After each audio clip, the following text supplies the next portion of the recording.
Ang baso ng cocktail na kulay dalampasigan sa kamay ni Aldrin ay umaalon-alon, sumasalamin sa huling sina ng araw na dahan-dahang nawawala sa ibabaw ng dagat. Siya ay yumukot sa marangyang ratan na upuan, isang paa nakapatong sa gilid ng infinity pool na kumikislap, tulad ng isang malaking salamin na lumulon ng buong kalangitan. Ang hanging dagat na maalat ay nagdadala ng banayat na halimuyak ng sampaguita, gumagapang sa espasyo at inaalon ang kanyang kayumanggi at malusok na balat. Mula sa balkonaheng presidential suite na ito, makikita niya ang buong look ng isang magandang look na parang larawan. Doon sa magaputing yate na dahan-dahang lumalangoy, lahat ay perpekto, isang kaprektuhan na halos mapagmataas. Humigop siya ang kanyang cocktail, ang matapang na rum na hinaluan ng tamis ng pinya at bahagyang asim ng dayap, isang lasang tagumpay ng isang mananalo. Ngumiti siya, isang ngitingang pagtatagumpay. Sa wakas, dumating na rin ang araw na ito. Kinuha niya ang kanyang pinakabagong modelo ng cellphone.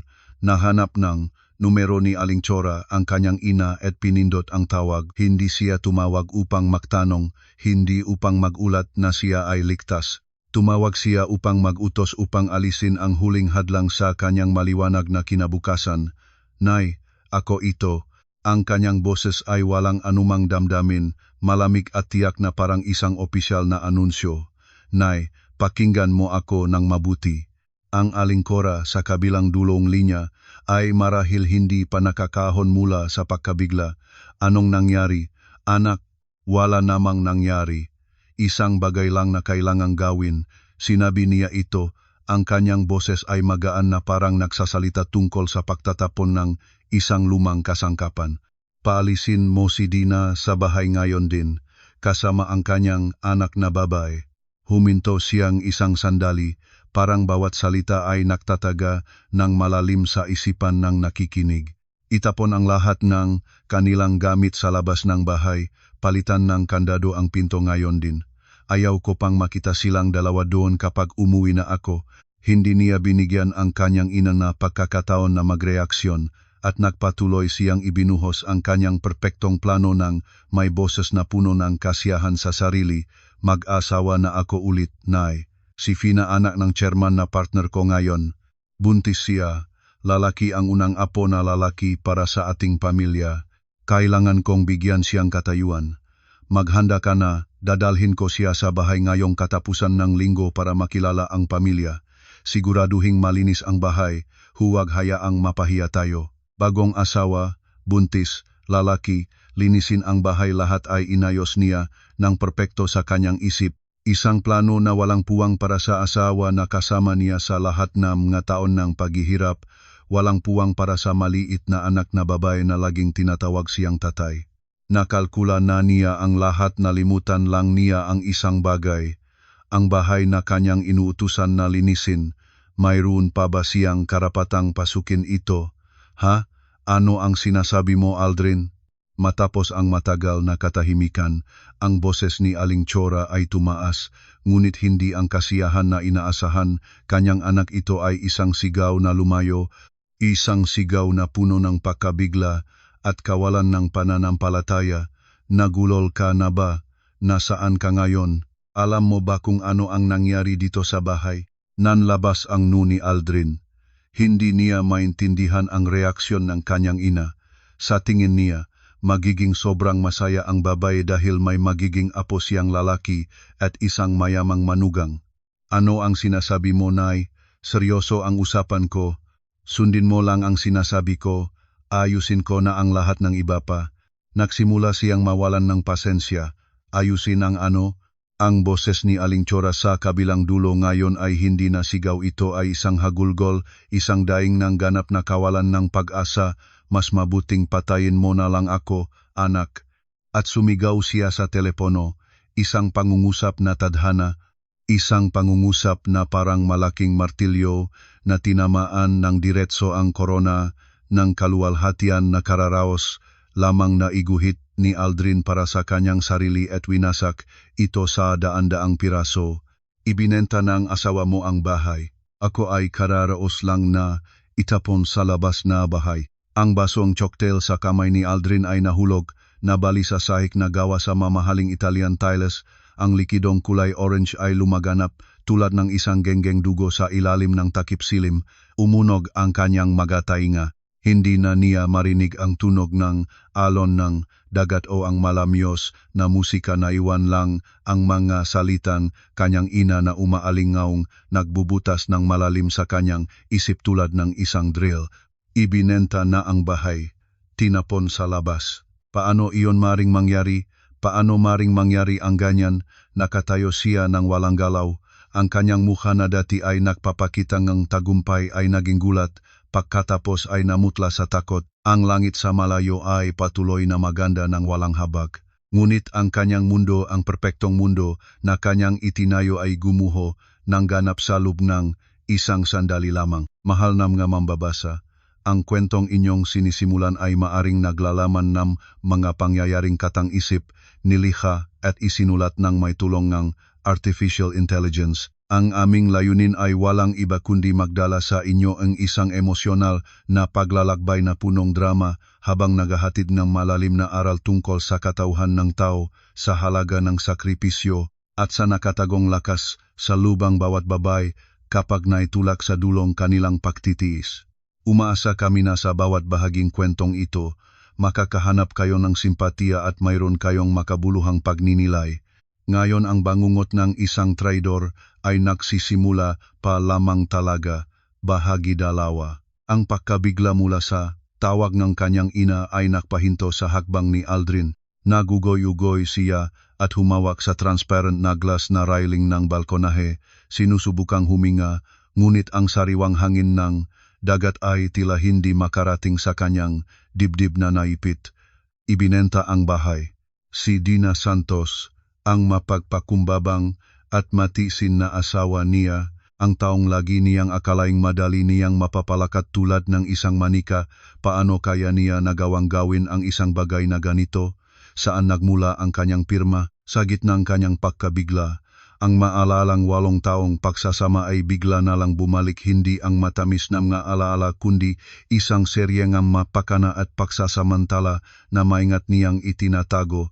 Isang dulang kung saan siya ang direktor at naniniwala na siya ang mananalong sigurado. Naalala niya ang unang araw na nakilala niya si Dina sa isang architectural exhibition. Noon ay isang sikat na bituin si Dina sa industriya, isang batang female architect na bagong tapos, nanguna sa batch, at ang kanyang unang disenyo ay nanalo ng pinakamataas na parangal sa isang prestihiyosong kompetisyon. Nakatayo siya sa podium ng karangalan, hawak ang isang crystal trophy na paligiran ng mga flash ng kamera at mga papuri. Ang Dina nun ay maningning, kumpiyansa at puno ng pangarap. Si Aldrin naman ay isang ordinaryong sales representative na sumama sa kanyang boss sa event.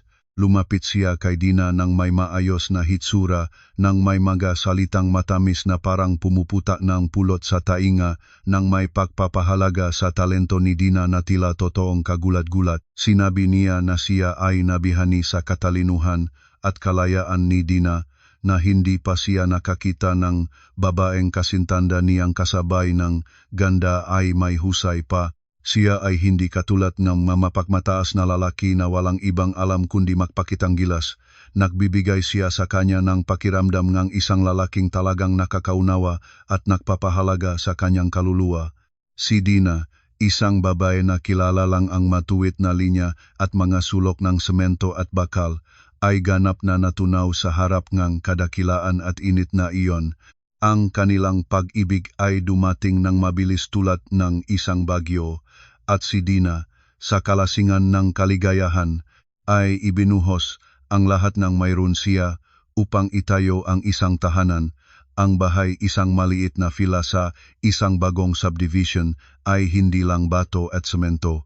Ito ang buong kabataan niya, ang pagmamalaki niya, ang unang obra maestra na buhusan niya ng lahat ng kanyang puso sa pagdisenyo at pagtatayo, ang lahat ng premyo mula sa kompetisyon, kasama ang isang malaking pamana mula sa kanyang malolo at lola, at ang parang matagal na niyang naipundar, lahat ay ibinuhos doon. Ito ay patunay ng kanyang tagumpay at kalayaan, ngunit ng araw bago sila pumunta sa munisipyo para magrehistro ng kasal, hinawakan ni Aldrin ang kanyang kamay. Ang mga mata niya ay totoong-totoo na hindi ka makakagawa ng pagdududa. Dina, sabi niya, alam ko na ang bahay na ito ay ang iyong buong pagpupunyagi, ang lahat ng mayroon ka. Ngunit tingnan mo ang mga lalaki ay may sariling dignidad. Ayaw ko na kapag tiningnan ng matao, sasabihin nilang walang kakayahan ako, nabubuhay sa asawa, nakatira sa bahay ng asawa, mamamatay ako sa kahihiyan. Huminga siya ng malalim, isang buntong hininga na punong pagdurusa. O baka maari mo akong isali sa titulong bahay para sa papel lang, para mapanatili ko ang kaunting dangal sa harap ng mga kaibigan at kamag-anak. Nangangako ako na kahit anong mangyari, ang bahay na ito ay palaging para sa iyo. Kahit paano, ang iyo ay para din sa akin. Malapit na tayong maging isang pamilya. Ang bawat salita niya ay tumamaan sa pinakamahinang punto ni Dina, ang pag-ibig at ang pagpapahalaga sa dignidad ng lalaking minamahal niya. Si Dina noon, isang babaeng matalino sa papel ngunit napakawalang malay sa pag-ibig, ay walang alinlangang tumango. Naisip niya na ang isang maliit na kilos upang protektahan ang hiya ng kanyang asawa ay isang bagay na dapat gawin ng isang mabuting asawa. Nagsign siya ng mga papel. Ibinigay sa langgam ang kalahating ang karapatang aringang bahay na nang hindi niya nalalaman na iyon ang pinakamalaking pagkakamali, ang simulang seryeng trahedya sa kanyang buhay. Matapos ang kasal, ang buhay sa una ay medyo maayos. Nagpatuloy si Dina sa kanyang trabaho bilang arkitekto, ang kanyang katanyagan ay patuloy na lumalaki, ang kanyang kita ay sapat upang maibigay sa buong pamilya ang isang komportableng pamumuhay. Pagkatapos isilang si Ana, nagpasya si Dina na pansamantalang isantabi ang kanyang karera at maging full-time na suporta sa bahay. Naisip niya na ang kanyang sakripisyo ay karapat-dapat. Ngunit hindi niya alam na ang kanyang pag-atras ay isang pagkakataon para sa katakawan at pagiging makasarili ni Aldrin at ng kanyang ina na lumabas. Lahat ng alala ngayon ay malinaw sa isipan ni Aldrin, ngunit hindi may pagsisisi, may isang galit na tila nakbabago ang anyo. Galit siya dahil ang biktima na matagal na niyang pinalaki sa loob ng 8 taon, ang maamo na tupa na ilalabas na sana sa katayan, ay biglang nagpasikat ng mga kuko at tumakas. Paano niya nagawa? Paano niya nalaman ang kanyang plano? Ang matanong na iyon ay bumubutas ng malalim sa kanyang isip, binabago ang unang pakabigla sa isang matinding galit. Saan siya nagkamali? Anong hakbang ang nakpababa ng isang perpektong plano sa huli? Sinusubukan ni Aldrin na balikan ang kanyang alaala, naghahanap ng butas. Anumang senyales na nalaman na ng iba ang kanyang plano, lagi siyang maingat, lagi niyang tinapos ng maayos ang papel ng isang mapagmahal na asawa, isang mapagmahal na ama. Hindi siya kailanman nagtiwala ang anumang pagkakamali. Ngunit naalala niya ang patak ng tubig na nagpaapaw, hindi nanggaling sa isang maingay na pagtatalo o isang maapoy na eksena ng pagsisinelos. Nanggaling ito sa isang katahimikan, isang nakakatakot na katahimikan ni Dina nung gabi bago niya umalis para sa business trip. Nang gabing iyon, habang sinusuri ni Dina ang buwan ng gastusin para magplano na pampinansyal para sa pamilya, isang ugali na pinanatili niya upang masiguro ang komportableng pamumuhay na lahat natuklasan niya ang isang hindi pangkaraniwang bagay. Isang napakalaaking halaga ng pera, halos PHP 500,000 ang na-withdraw mula sa kanilang magkasamang savings account. Ang account na ito ay kung saan ni Dina inilalagay ang karamihan ng kanyang kita mula sa mga freelance project na tinatanggap niya sa bahay, ginagamit para sa pag-ingat at para sa pag-aral ni Ana. Alam ni Aldrin ang account na ito, ngunit bihira siyang humawak dito. Dahil ang lahat ng gastos sa bahay ay inaayos na ni Dina, titilaok ang puso ni Dina. PHP 500,000 ay hindi maliit na halaga. Nawala ito ng walang anumang babala. Dinala niya ang statement of account kay Aldrin. Nunay abala siya sa pagpili ng pinakamayos na damit para sa paglalakbay. Aldrin, nag-withdraw ka ba mula sa aming joint savings account? Nagtanong si Dina. Sinusubukang mapanatiling kalmado ang kanyang boses. Ayaw niyang mapaiting ang kapaligiran ng pamilya bago pa umalis ang kanyang asawa.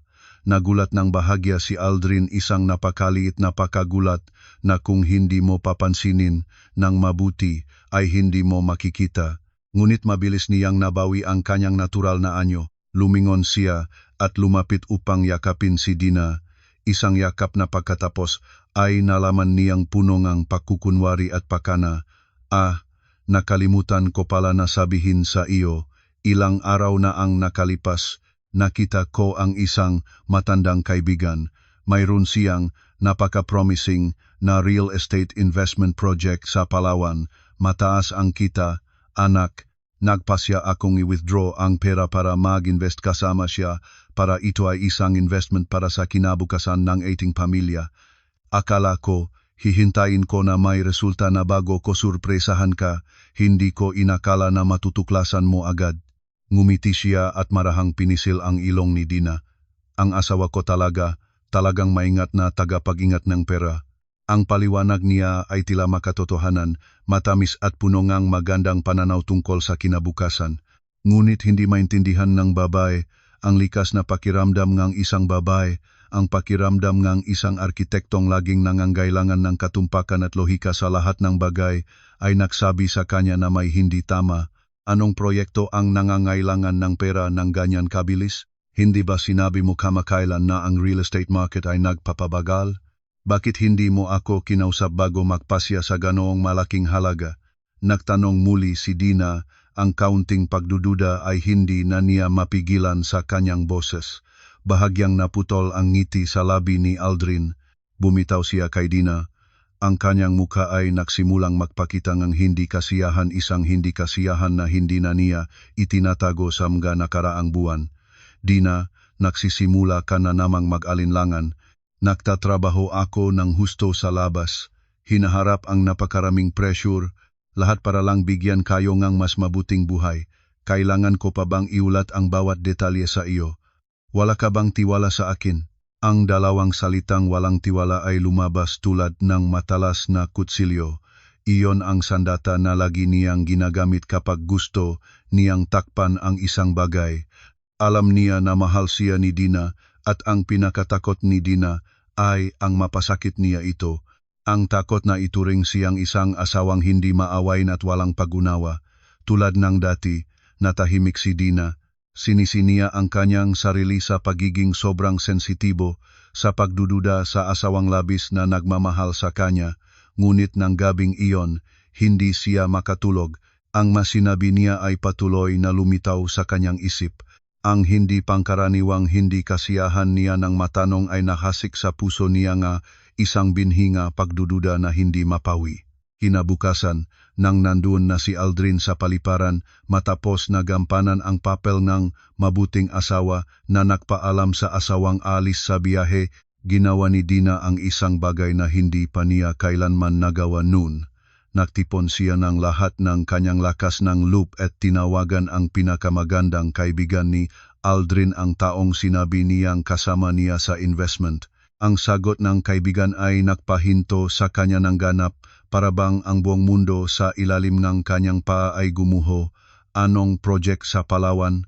Wala akong alam tungkol diyan, Dina. Ilang beses lang kami nakita ni Aldrin sa loob ng ilang buwan. Abala siya sa bagong girlfriend niya at narinig ko pa na malapit na silang ikasal. Hindi mo ba alam? Bagong girlfriend, malapit ng ikasal. Ang walang malay na pahayag ng kaibigan ay parang malaking martilyo na tumamang diretso sa ulo ni Dina. Lahat ng mga hiwalay na piraso ay bigla na lang nag-click sa kanyang isip. Ang mabiglang business trip na lalong dumami. Ang magapapalihim na tawag sa hating gabi. Ang amoyng hindi kilalang pabango sa kanyang damit bawat umauwi siya. At ang palaos na lamig na lalong nagiging malinaw sa kanyang pagtrato sa kanya at sa kanilang anak na babae. Lahat ay may sagot na ngayon. Ang business trip sa Singapore ngayon ay hindi para makilala ang ma-partner kundi para dalhin ang kanyang minamahal sa holiday para pag-usapan ang kasal. At ang PHP 500,000 ay hindi para sa investment para sa kinabukasan, kanyang hatyu, kanyang pamilya para sa pagtatayong bagong kinabukasan kasama ang ibang babae. Ang katotohanan, ay tumampal ng walang awa tulad ng isang timba ng malamig na tubig na naibunton sa kanyang mukha na nagisingin sa kanya mula sa mahabang panaginip na 8 taon ang haba, 8 taon ng sakripisyo, 8 taon ng tiwala.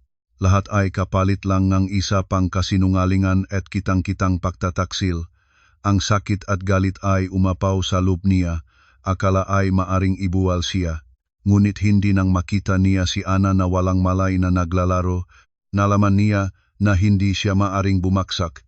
Ang panahon ng tahimik na pagtitiis niya ay natapos na. Dumating na ang panahon para ang tupa ay lumaban at maging leon para protektahan ang kanyang anak at bawin ang lahat ng ninakaw mula sa kanya.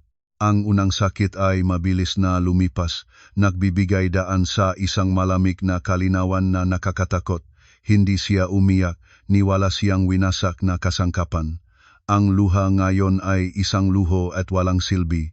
Umupo siya ng tahimik sa kanyang silid trabaho, isang silid puno ng mga blueprint at mga modelo nga arkitektura doon sa lugar na pansamantalang pinabayaan niya upang maging isang full-time na asawa at ina. Ang liwanag ng umaga ay pumasok, nagliliwanag sa mga matalas na linya ng mga miniature na gusali, ang magawa na dating pinagmamalaki niya ang buong mundo niya at biglang napagtanto niya kung saan niya nawala ang kanyang sarili. Dating si Dina Santos isang may talento, malaya at mapagmataas.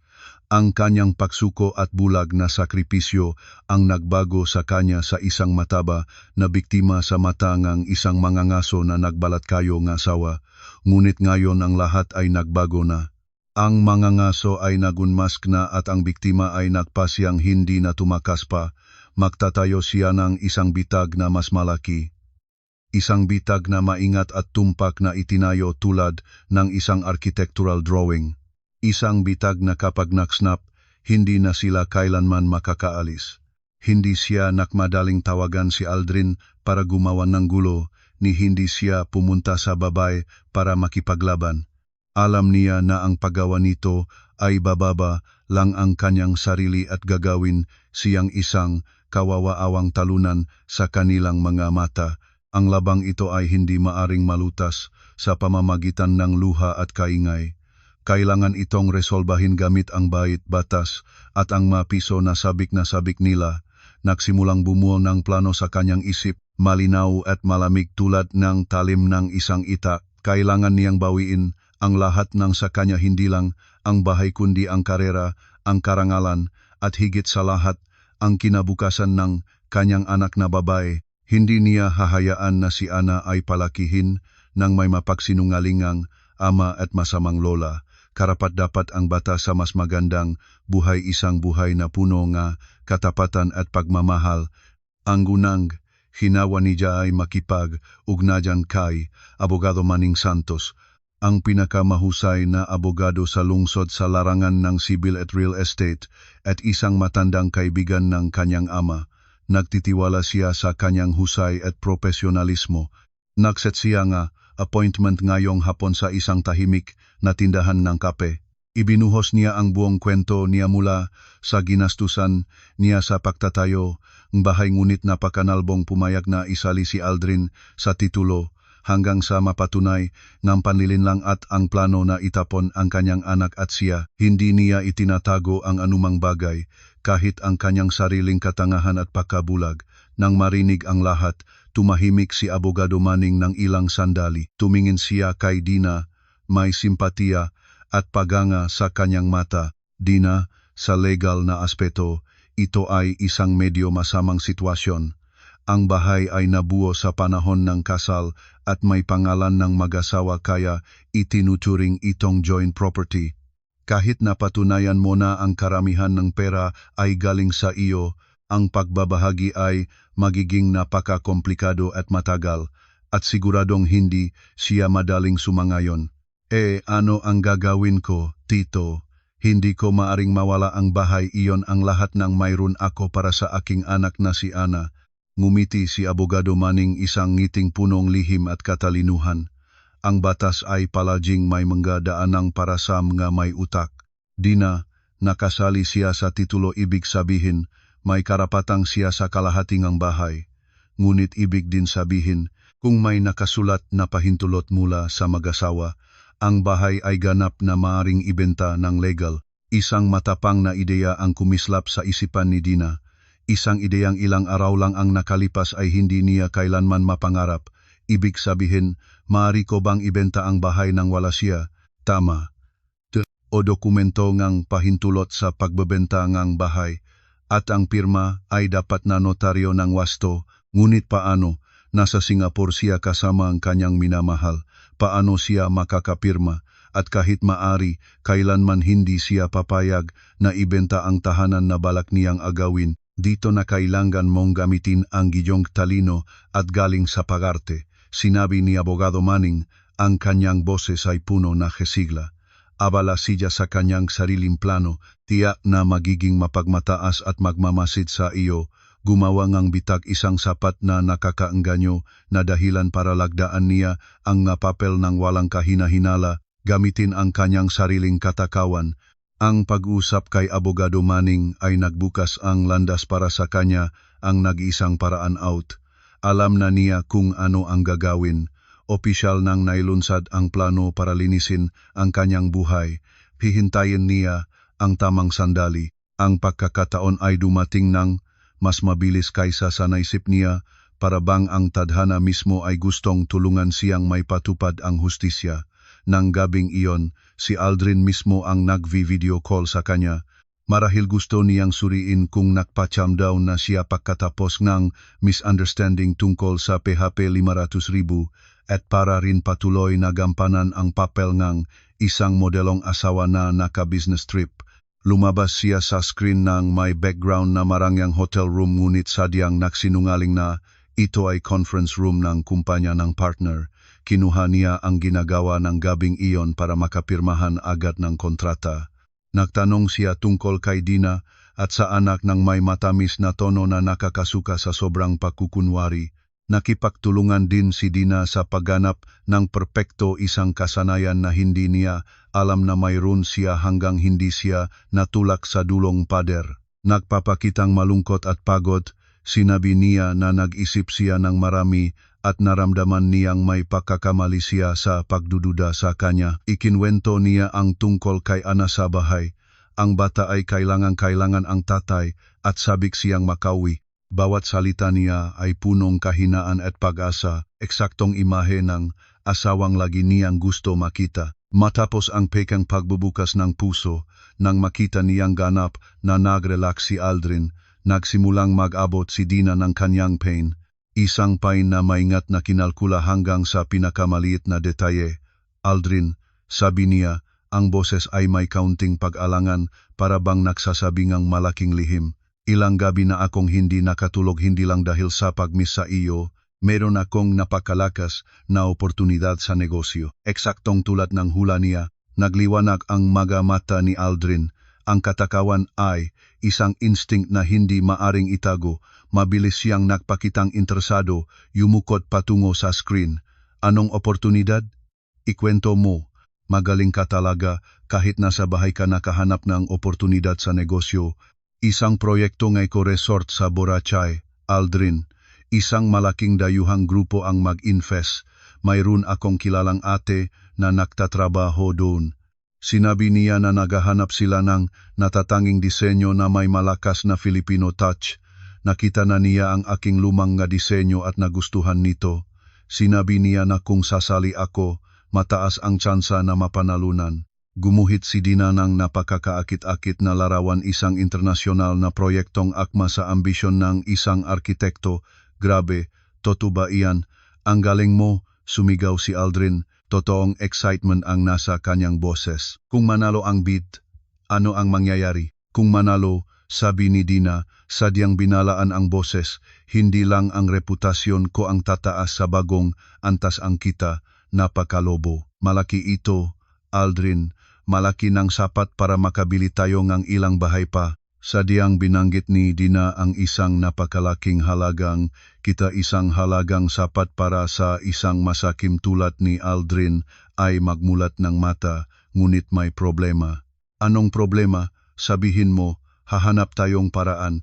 Nagmadali siyang magsabi. Para makalahok sa bidding, kinakailangan ng kumpanya na magpakita ng kakayahang pinansyal partikular, kailangan ng matching capital para masiguro ang progreso ng proyekto. Kinuwenta ko na hindi sapat ang aming iPhone. Ang tanging paraan ngayon ay ang mag-mortgage nga aming bahay para makakuhang loan sa bangko. Nang marinig ang salitang mortgage ang bahay, si Aldrin ay nagalinlangan ng kaunti. Ang bahay ang kanyang huling target, paano niya madaling hayaang gamitin ito para sa panganib, ngunit ang katakawan ay mabilis na nanakaw sa pag-iingat. Naisip niya na sa talento ni Dina, mataas ang sansa na manalo sa bid. Kung mananalo, hindi lang mahahawakan ng bahay kundi makakaroon pang napakalaking kita. Kahit matatalo man, ang bahay ay nandun pa rin, hindi maaring agad-agad kuning ang bangko. Naisip niya na hawak niya ang pangitain. Sigurado ba sa proyektong iyon? Mataas ba ang panganib? Nagtanong siya, nagpapanggap na isang maingat na asawa na nag-aalala para sa pamilya. Sigurado, Aldrin. Pinag-aralan ko na ang lahat, halos tiyak na mananalo. Kailangan ko lang ng special power of attorney na may pirma mo para sa mga proseso sa bangko. Ngunit nasa malayo ka at sobrang agarang ilang araw na lang at matatapos na ang deadline para sa pagsumite ng papeles. Binigyan niya ng floating ang pangungusap, naglikha ng pekeng urgency, hindi nagbibigay ng maraming oras para mag-isip si Aldrin. Nag-isip si Aldrin ng ilang segundo. Ang pangitain ng napakalaking halaga ng pera ng isang buhay na magbabago ay ganap na natatakpan ang kanyang bait. Sige, walang problema. Ihanda mo ang lahat ng papeles at ipadala ito rito sa akin sa courier. Pipirmahan ko at ipapadala ko agad. Ang malaking bagay ng asawa ko ay kinabukasan ng ating buong pamilya. Kailangan ko kayong suportahan. Halos kinailangang kagatin ni Dina ang kanyang labi para hindi mahalakak. Ang isda ay nakain ang pain ng mas madali kaysa sa lahat ng kanyang inisip. Kinabukasan, kasama si Abogado Manning, na handa silang makapal na stek ng mga papeles. Sa labas, ito ay parang isang set ng bank loan documents na may lahat ng uri nga komplikadong papeles tungkol sa proyekto at pinansyal na plano. Lahat ay ginawa niya ng profesional, ngunit maingat na itinago sa gitna ng stek. Ikinabit sa pagitan ng 2 pahina na may makahawik na nilalaman tungkol sa pagtatalaga ng gawain sa bangko, ang special power of attorney at ang dokumentong nagpapahintulot na ibenta ang bahay. Isang dokumento na nagbibigay sa kanyang ganap na kapangyarihan na kumatawan sa kanya sa lahat ng transaksyon na may kaunayan sa pagbebenta ng bahay. Maingat na minarkahan ni Dina ang malugar kung saan kailangan ng pirma gamit ang maliliit na pulang arrow. Pagkatapos ay inilagay ang lahat sa isang malaking sobre. Ipinadala niya ito sa pinakamabilis na courier sa address ng hotel kung saan nakatira si Aldrin. Sa loob ng 2 araw na paghihintay, ang puso ni Dina ay halos pumutok sa tension. Paano kung binasa niya ito ng mabuti? Paano kung may kasama siyang tao na sapat ang kalinawan isip upang magbabala sa kanya? Ngunit noong hapon ng 3 araw, ang courier ay nakbalik na dala ang stack ng mga papeles.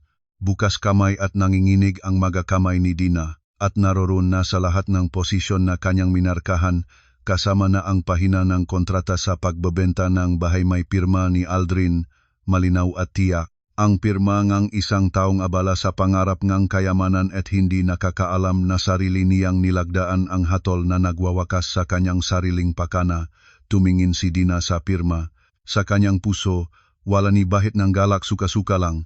Kaya pala, para madaya ang isang mandaraya, minsan kailangan lang na gamitin ang kanyang sariling katakawan. Hawak ngang makamay niya ang stack ng mga papeles na may mahalagang pirma ni Aldrin. Hindi nawasa ni Dina ang kahit isang segundo. Ang labanan ay lumipat na ngayon sa yugto.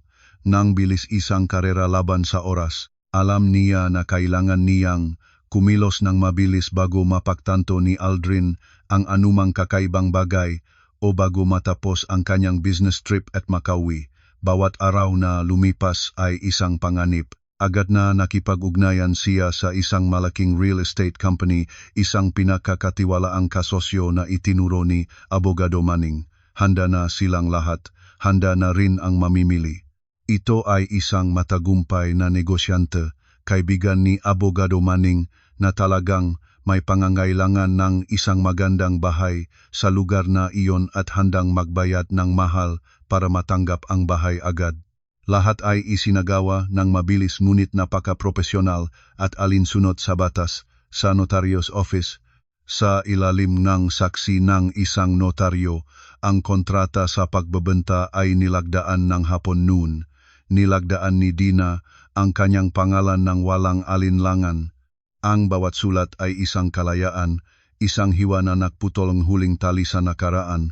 Ang buong halagang pagbebentang bahay isang napakalaking halagang marahil sa buong buhay ni Aldrin ay hindi pa niya naabot, ay direktang inilipat sa isang bagong bank account na inihanda niya, isang account na nasa pangalan niya lamang, protektado sa pinakamataas na antas ngang seguridad. Tumingin si Dina sa mahabang numero na lumitaw sa screen ng kanyang telepono nang dumating ang mensahe mula sa bangko. Sa kanyang puso ay walang alon ng kasiyahan. Dapat ay ito ay naging bunga ng masayang pamilya matibay na pundasyon para sa kinabukasan ng pag-aral ng kanyang anak na babae. Ngunit ngayon ito ay isang instrumento lamang, isang trophy sa isang hindi gustong labanan, isang labanan para bawi ng dignidad. Ngunit alam niya na walang oras para sa sentimentalismo. Ang susunod na hakbang ay mas mahalaga, kailangan niyang linisin ang sarili, hindi ang bahay, kundi ang kanyang buhay. Palayo sa lugar na iyon, palayo sa espasyong puno nga, alaala nga kasinungalingan at sakit. Tumawag siya sa isang profesional na kumpanyang movers, hiniling na dumating agad ng may pinakamalaking team. Nang dumating ang nga empleyadong movers, nagulat sila sa medyo kakaibang kahilingan ni Dina.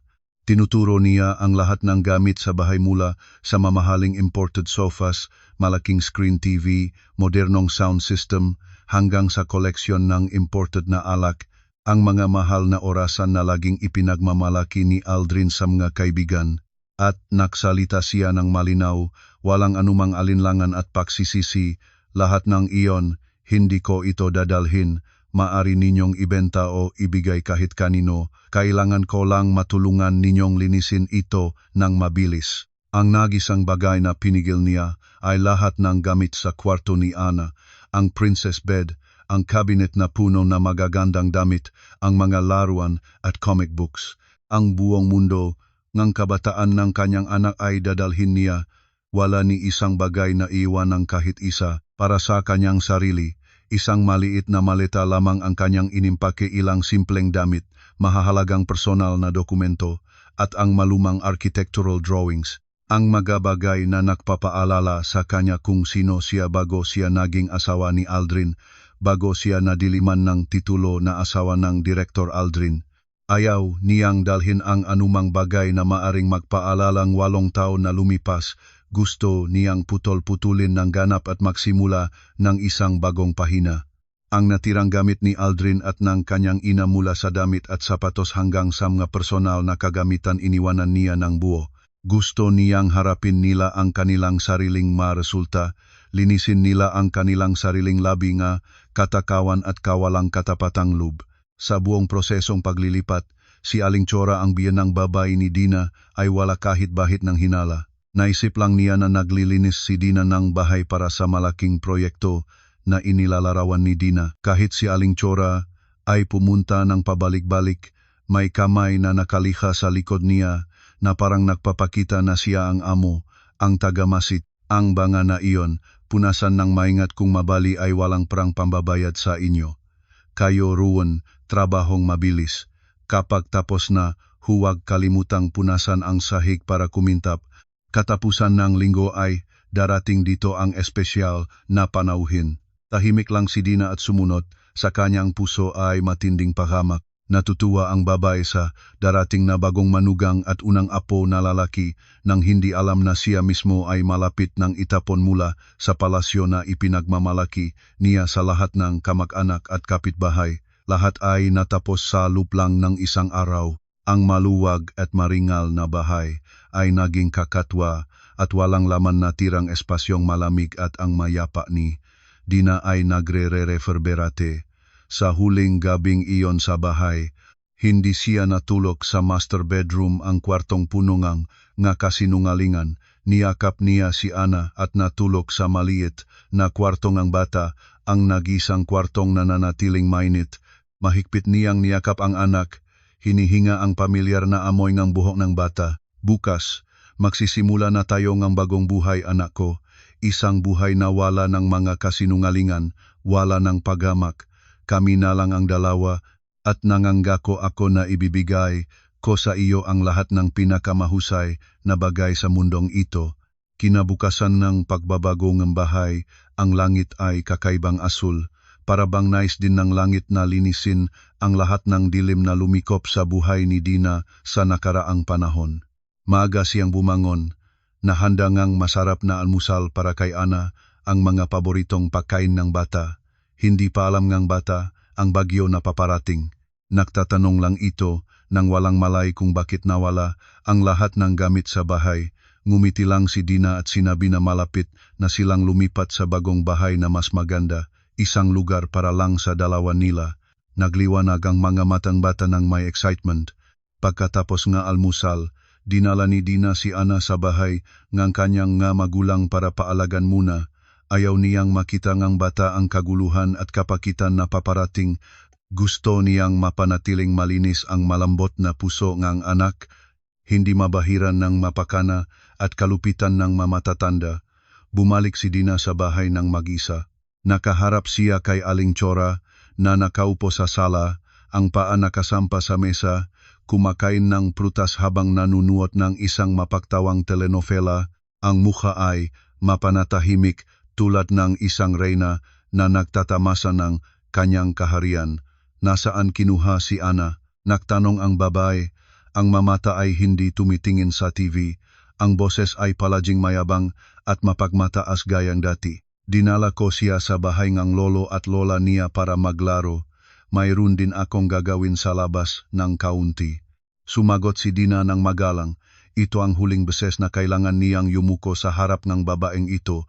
10:00 na umaga. Tumunog ang doorbell, ang tunog na iyon ay parang isang signal shot na nagpapahayag na ang eksena ay bababa na. Huminga ng malalim si Dina, nanatiling kalmado at lumabas para buksan ang pintuan. Sa labas ay nakatayo si Abogado Manning, si Ginong Nanding ang bagong may-ari ng bahay, isang gitnang gulang na mayos na lalaki at dalawang security personnel na may uniforme na talagang profesional at matangkad at matibay ang katawan. Yumukot si Dina sa kanila at lumayo, inilaan ang daan para sa katarungan na pumasok. Narinig ni Aling Chora ang ingay, inis na lumabas, ang bibig ay nagngunguya pa rin ng mansanas. Sino ang maingay? Hindi ba alam na may pahihingang tao dito? Dina, magabisita mo ito ay. Hindi pa natatapos ang kanyang salita, nang natigilan siya, nang makita ang grupo ng mga hindi pamilyar na mukha na may seryosong tindik. Sino kayo? Bakit kayo pumunta sa aking bahay nang walang paalam? Sumigaw siya, ang boses ay maikting. Mahinahon na lumapit si Abogado Manning, ang kanyang maayos na kilos ay ganap na nagtagumpay sa agresibidad ng babae. Inilabas niya ang isang stack ng mga papel na may maingat na nilagyan ng pula na seal. Magandang umaga po, Aling Cora. Naparito po kami para isagawa ang formal na paglipat ng bahay alinsunod sa batas. Ang bahay na ito ay nabili na po ang aking kliyente, si Ginong Nanding dito, kahapon po. Lahat ng papeles ay legal, may pirma ng parehong may-ari sina Ginoong Aldrin Salcedo at Ginoong Dina Santos. Ayon sa kontrata, ngayon ang araw ng paglipat ng bahay. Hinihiling naming maayos ninyong tipunin ang inyong personal na gamit at umalis sa loob ng 2 oras. Ang bawat salita ni Abogado Manning ay malinaw at matikas tulad ng mga walang hanggang martilyo na walang tigil na bumabagsak sa ulo ni Aling Chora. Humingang malapad ang babae, ang mga mata ay napalaki, ang mukha ay mula sa pula sa galit ay naging namutla dahil hindi mapaniwalaan. Nagbenta, nagsisinungaling kayo. Ito ay bahay ng aking anak, paano ito mabebenta? Dina, lumabas ka riyan. Anong ginawa mong panloloko dito? Lumingon siya kay Dina na sumisiga. Ang mga mata ay tila gustong lamunin siya. Nanatili lang si Dina, tahimik na tinitignan ang babae. Ang mga mata ni Dina ay wala ng anumang takot o pagtitiis tulad ng 8 taon na lumipas, nagpakita lang isang kalamigan na nakakatakot sa ginhawa. Nakita ni Aling Cora na walang reaksyon si Dina at mas lumala pa ang kanyang galit.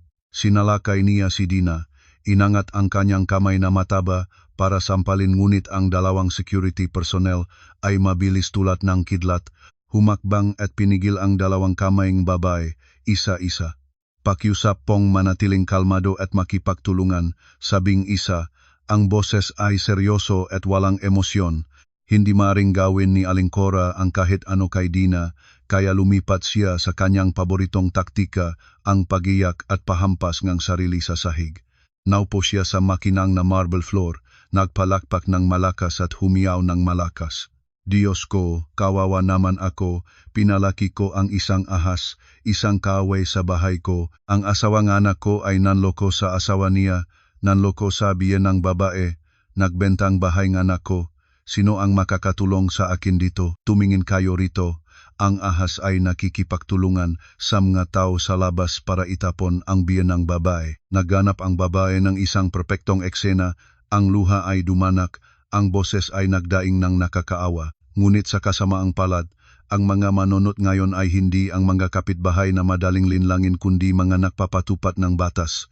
Hindi nagsalita si Abogado Manning, nagsenyas lang sa security team. Sinimulan nilang tipunin ang natirang gamit ni Aling Cora at ni Aldrin, mga damit, personal na kagamitan, mabilis na ninaimpake sa mga kahon ng karton na handa ng sa simula. Sa gitna ng kaguluhan at kawalan ng puwer, nagmadaling hinila ni Aling Cora ang kanyang cellphone, nanginginig ang mga kamay at naguluhang tinawagan si Aldrin. Iyon na mismo ang sandaling si Aldrin na tahimik na nagbabakasyon sa tabing dagat at nangangarap ngang maningning na kinabukasan ay natanggap ang mapanganib na tawag. Naisip ni Dina ang mukha ni Aldrin nang marinig ang ulululang sigaw ng kanyang ina sa telepono. Ibinenta na nga asawa mo ang bahay. Ako ay kararaos lang na itapon sa labas. Sa huli, matapos ang mahabang iyak at walang silbing pagulit ng mga salita, si Aling Cora ay inaanyayahan ng 2 security personnel na lumabas ng bahay. Nakatayo ang babae ng mag-isa sa bangketa, ang init ng sikat ng araw ng tiyabo ay bumabagsak sa kanyang ulo na nagdudulot ng pagkahilo at pagligaw ng paningin. Ang ingay nga makotse, ang daloy nga taong nang mamadali ay dumaan tulad ng walang malasakit na ilog.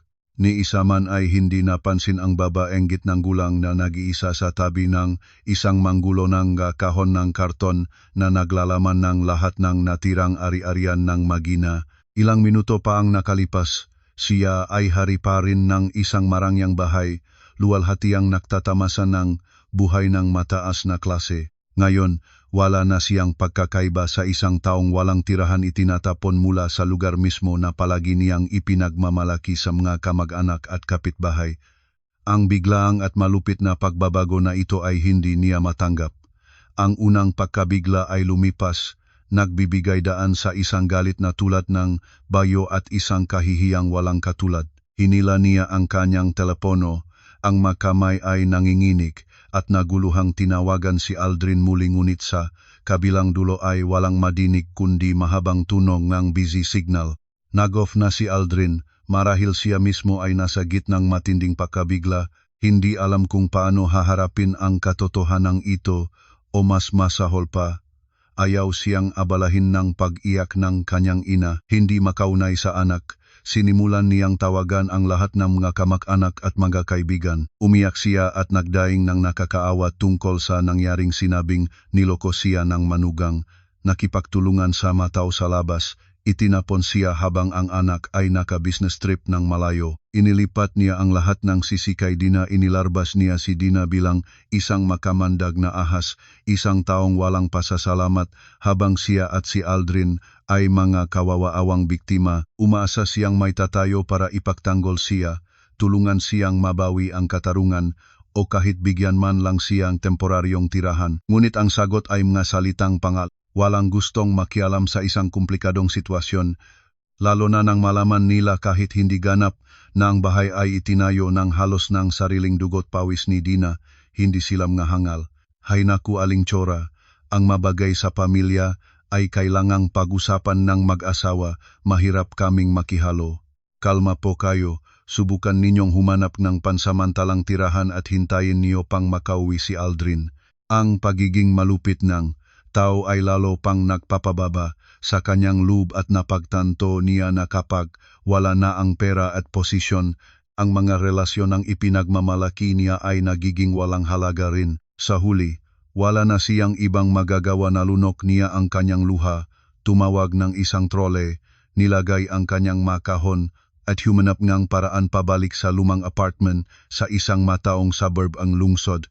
Iyon ang lugar kung saan siya nanirahan bago lumipat sa palasyo ni Dina, isang lugar na dating hinahamak at pinupuna niya bilang mahalumigmig, maliit at sinumpaang hinding-hindi na babalikan. Ngayon ito ang kanyang nag-isang kanlungan. Bahagi 3, sa isang lugar sa kalangitan, si Aldrin ay nakaupo sa pinakamaagang flight pabalik sa Cebu. Kinailangan niyang magsinungaling kay Fina at sa pamilyang babae na may emergency sa kumpanya. Isang kasinungalingang maliwanag at punong butas. Sa buong biyahe, hindi siya makaupo ng tama. Ang kanyang isipan ay umiikot sa libu-libong tanong na walang sagot. Paano nagawa ni Dina na ibenta ang bahay? Saan nagmula ang kanyang pirma? At ang pinakamahalaga, saan siya pumunta kasama ang napakalaking halagang iyon?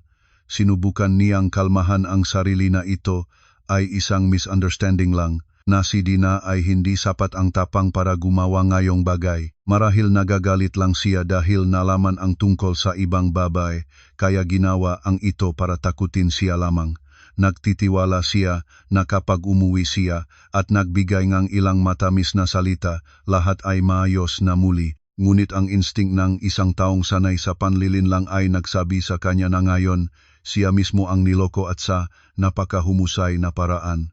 Sa sandaling lumakpak ang eroplano sa Mactangan Cebu International Airport, hindi siya naktungo sa bahay o mas tumpak sa dating bahay kundi direkta sa notaryos office kung saan siya at si Dina ay nagsagawa nun ng mga transaksyon na may kaugnayan sa bahay. Umaasa siya na makakakita ng isang pagkakamali sa mga papeles, isang basehan para sa pagdemanda, isang paraan para ibalik ang sitwasyon. Mayroon pa siyang manipis na pag-asa na ang kanyang ina ay nagiging histeriko lang. Ngunit nang ang notaryo pagkatapos suriin ang mga record sa sistema ay inilalagay sa harap niya ang kontrata sa pagbebentang bahay na ni notaryo na may malinaw na pirma niya sa tabing pirma ni Dina. Lahat ng huling pag-asa ay naging usok at hangin. Ang pirma na ito ay sa inyo, walang pagdududa.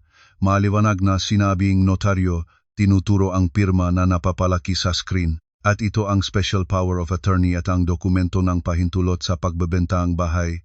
May pirma rin ng Ginong Salcedo na nagbibigay sa Ginong Dina Santos ng ganap na kapangyarihan na kumatawan sa inyo sa transaksyon.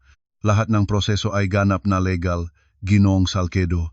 Pinahmastan ni Aldrin ang kanyang pirma ng walang pahtingin. Naalala niya ng maaraw bago umalis sa business trip, ibinigay sa kanya ni Dina ang makapal na stek na mga papeles. Nun ay abala siya sa matamis na mensahe ni Fina, ang isipan ay lumilipat sa pangitain ng isang maliwanag na kinabukasan kasama ang bagong asawa. Mabilis lang siyang tumingin, nakita ang ilang salitang bank loan documents at SPA para sa proyekto at inilagay na ang kanyang pirma ng walang alinlangan. Sobrang naging mapagmataas niya. Sobrang niwalang bahala ang asawa na inisip niyang lubos niyang naintindihan. Nagsin siya sa kanyang sariling hatol ng sarili niyang kamay, sumabog ang galit, nananaig sa takot at pagkabigla. Malakas niyang tinampal ang mesa, nangumot tulad ng isang sugatan na hayop wala siyang pakialam sa nga mapanuring titik na mga nakapaligid. Dina Santos, kayang-kaya mo akong linlangin? Palabas siya mula sa notaryos office. Isang kaisipan lang ang natitira sa kanyang isip, hanapin si Dina, pagbabayarin si Dina. Buong gulat na tinawagan niya ang numero ni Dina ngunit natanggap lang niya ang malamig na boses ng operator. Ang numero ng inyong tinatawagan ay pansamantalang hindi maabot. Nagmaneho siya sa bahay ng mga magulang ni Dina ngunit sinabi ng mga kapitbahay na umalis ang mga ito para sa dayuhang bakasyon ilang araw na ang nakakaraan. Isang bakasyong inayos mismo ni Dina. Pumunta siya sa lumang architectural firm ni Dina ngunit sinabi ng mga tao na matagal na itong nag-resign. Para bang basta nalaho na si Dina mula sa mundong ito, walang naiwan kahit anong bakas, si Aldrin ay naging balif. Nagmaneho siya ng paikot-ikot sa buong lungsod, napuntahan ang lahat ng lugar na sa tingin niya ay maaari siyang mapunta ni Dina. Ngunit walang silbi. Ang kanyang bangungot ay nagsimula pa lang talaga. At habang hinahanap niya, si Dina ng walang kabuluhan tulad ng isang ligaw na hayop na nawala ang biktima at nawala ang sariling pugad. Si Dina at si Ana ay nagsimula ng bagong buhay sa isang lugar na hindi kailanman maisip ni Aldrin. Hindi tumakas si Dina, pumili lang siyang isang lugar na ang kaababaan ng pag-isip ni Aldrin ay hindi kailanman mapangarap. Iyon ay isang maluho at napakamagandang penthouse apartment sa pinakamataas na palapag ng isang gusaling rumururok sa langit sa gitna ng lungsod. Isang simbolo ng tagumpay at kapangyarihan. Isang lugar na may tanawin ng buong lungsod na nagtatrabaho sa ilalim ng iyong mapaa. Ito ang apartment na lihim na binili ni Dina kaagad matapos matanggap ang pera mula sa pagbebenta ng bahay, isang mabilis at tiyak na desisyon. Ang apartment ay idinisenyo sa minimalist ang ngunit perpektong estilo, may dominant na puti at mainit na oakwood na kulay. Lahat ng gamit sa loob ay bago at sarili niyang pinili ng maingat. Mula sa puting piano sa sulok ng sala hanggang sa mga contemporary art paintings na nakasabit sa dingding. Wala nang kahit anong bakas nakaraan, wala nang kahit anong sulok na nagpapaalalang mapait ng mga alaala. Nakatayo si Dina sa balkonahe, ang hangin ay tahimik, may maliit na hanging garden doon. Niyakap niya ang kanyang anak na babae at tumingin pababa sa lungsod na kumikislap sa gabi. Naramdaman niya ang isang kakaibang katahimikan at kalayaan. Ang daloy nga sasakyan sa ibaba ay tila napakaliit. Tulad ng nga nakaraang alalahanin ngayon ay lumayo na, naging maliit at hindi na kailangang isipin. Nay, ang bagong bahay natin ay sobrang ganda, sobrang taas. Nagsalita si Ana. Ang mamata ngang bata ay nagliwanag sa pagkatuwa. Inilagay ngang bata ang kanyang mukha sa malaking bintana at tumingin pababa ng may pagtataka. Dito na ba tayo mananatili magpakailanman, Nay? Tama, anak ko. Hinalikan ni Dina ang malambot na buhok ng bata. Ang kanyang puso ay punong banayad na kasiyahan. Mula ngayon, dito na ang ating tahanan, isang lugar na may kasiyahan at tawanan lamang. Ngunit alam ni Dina na para makamit ang ganap at pangmatagalang kapayapaan, hindi siya maaring huminto sa pagbebentang bahay at paglipat. Ang labanan ay hindi patapos. Si Aldrin ay isang taong hindi madaling sumuko. Ang pagmamahal sa sarili ng isang lalaking naapakan at ang katakawan ng isang mangungupit ay hindi papayagang madaling tanggapin ang kabiguan. Siguradong hahanapin niya ang lahat ng paraan para magiganti, para mabawi ang kanyang itinuturing na sa kanya, lalo na ang karapatang mag-alaga ng anak. Gagamitin niya si Ana bilang kasangkapan para maglagay ng presyur, para humingi, para ipagpatuloy ang pagkakaposasan sa buhay ni Dina. Hindi maaring maging walang ingat si Dina, hindi niya maaring hayaang ang kanyang anak na babae ay maging isang paon sa kamay ng iba. Kaagad matapos maayos ang tirahan, ang unang ginawa niya ay pumunta sa opisina ni Abogado Manning. Sa pagkataong ito, hindi siya pumunta bilang isang kawawa-awang asawang naghahanap ng tulong kundi bilang isang malalim na kliyente na handang maggastos para sa pinakamahusay na proteksyon at isang perpektong plano sa pag-atake. Abogado Manning, gusto kong mag-file na diborsyo kaagad. Maliwanag niyang sinabi, inilagay sa mesa ang isang stack ng mga dokumentong inihanda na niya at gusto ko ang ganap na karapatang mag-alaga kay Ana. Ayaw ko nang magkaroon ng anumang koneksyon ang bata sa ganong ama. Huwag kang mag-alala, sumagot si Abogado Manning matapos suriin ang lahat ng inihanda ni Dina. Sa lahat ng ginawa niya at sa iyong matibay na pinansyal na kondisyon ngayon, ang korte ay tiyak na nasa tabi mo. Ngunit para masiguro ang ganap na panalo, para wala na siyang kahit anong pagkakataon na ibalik ang sitwasyon, kailangan nating dagdag na patunay. Mga patunay na matibay na siya ay hindi karapat-dapat na maging ama tungkol sa tunay niyang pagkatao. Naintindihan ko, sabi ni Dina. Kailangan kong ilantad ang buong tunay na mukha ni Aldrin, hindi lang isang nangangaliwa kundi isang taong walang responsibilidad, may nabubulok na ugali, isang taong hindi karapat-dapat na bigyan kahit ng pinakamaliit na paggalang. Hindi ko lang gusto ang panalo, gusto ko siyang matalo ng ganap, matalo ng walang may sagot, matalo ng walang tapang pang itaas ang mukha at harapin ang mundo. Mayroon pa akong kailangan sa inyong tulong, sabi ni Dina. Ang boses ay malamig at matatag. Gusto kong kumuha ng pinaka-profesional na koponan ng mga pribadong investigador, hindi para bantayan ako kundi para bantayan si Aldrin at ang babaeng si Fina. Gusto ko malaman ang lahat tungkol sa kanila, bawat kilos, bawat relasyon, bawat madilim na lihim, bawat kahina-hinalang transaksyon. Gusto ko ang isang kumpletong larawan ng kanilang panlilinlang. Tumango si Abogado Manning. Ang kanyang nga mata ay nagliwanag ng paganga sa pagtitiyak at lakas ng babaeng nakatayo sa harap niya. Hindi na ito ang batang babaeng umiyak nang matuklasan ang kataksilan ng asawa noong nakaraang linggo. Sige, ang bagay na iyon ay ilalagi ko. Mayroon akong isang koponan na napakahusay, maingat at epektibo. Sa loob ng isang linggo, makakaroon kang lahat ng impormasyong kailangan mo. Umalis si Dina sa opisina ng abogado ng mas magaan ang loob. Ang lambat ay nakakalat na, isang lambat ng batas at impormasyon na walang nakakakita, naghihintay lang na kusang loob na pumasok ang hayop dito. Ang koponan ng mga investigador ni Abogado Manning ay nagtrabaho ng nakakamanghang epektibo tulad ng isang tumpak at malamig na makina. Sa loob lang ilang araw, nagpadala sila sa kanya ng isang makapal na detalyadong ulat tungkol kay Criselyn Fina Montoya. Ang minamahal ni Aldrin at ang nabasa niya doon ay lampas pa sa pinakamadilim na imahinasyon niya. Hindi lang ito ang kwento ng isang pangatlong partido na nakikialam sa pamilya ng iba, ito ay isang buong bala na panlilinlang na maingat na itinayo at may sistema. Ang buong pangalan ni Fina ay Criselyn Fina Montoya, hindi siya anak ng chairman ng anumang malaking grupo. Eksaktong tulad ng hula ni Dina, ang kanyang ama ay isang ordinaryong sales manager lang sa isang real estate company.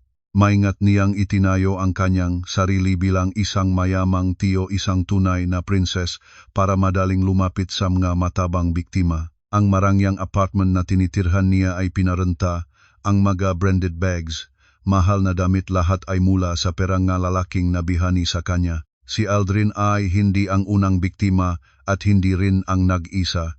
Naklalaman ang ulat ng mahabang listahan ng kalalaking nakipagtransaksyon kay Fina sa loob ng ilang taon. Isang bagay lamang ang pinakakatulad nila, lahat sila ay may pamilya na, may katayuan at mga ari-arian, ngunit may buhay na may asawa na hindi gaano masaya o nakahanap ng bagong karanasan. Si Fina ay nagtatanggap ng papel ng isang naifong batang babaeng nangangailangan ng kalinga o isang naalab na minamahal na nakakaunawa, depende sa target.